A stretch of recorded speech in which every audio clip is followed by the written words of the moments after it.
আগের যুগের মানুষ যারা দাদু ঠাকুমা, আমারও দাদু আসুন, আমার দাদু কোন যে নিম পাতার তেতো হইলেও কিন্তু শরীরের লাগে উপকারী, যেমন রোগ প্রতিরোধ ক্ষমতা বাড়ায় তেমনি শরীর স্বাস্থ্য ঠিক রাখে, তেমনি এমন এমন কথা আছে যা কইলে অন্যর শরীরের তেতোর মতো লাগে।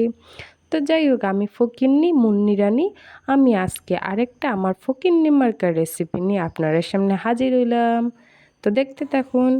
আর এটা হইল গিয়ে নিম পাতার রেসিপি। আর এটা যখন ভাজা করবা বা এরকম মুসমুসে একটা আওয়াজ হইব, তখন উফ, গরম ভাতের সাথে যদি এটা মাইকা খাই না, তাইলে খুব টেস্ট হইব।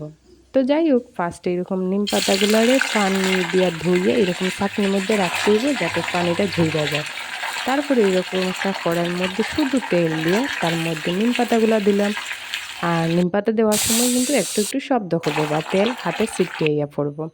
তার মধ্যে একটু হলুদের গুঁড়া, একটু লবণের গুঁড়া আর একটু মরিচের গুঁড়া দিয়ে এরকম বেশি বেশি কইরা নাড়াইতে হইব।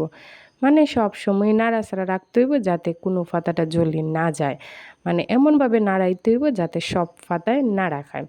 তো যাই হোক, এই একটা রেসিপি মানে এরকম ভাজার সাথে সাথে পরে যত শক্ত হইব তখন একটা ক্রিস্পি ক্রিস্পি শব্দ করব। তখন যে শব্দটা করব তখন কিন্তু ভাত খাইতে অনেকটা মজা হইব। তো শুনুন শব্দটা।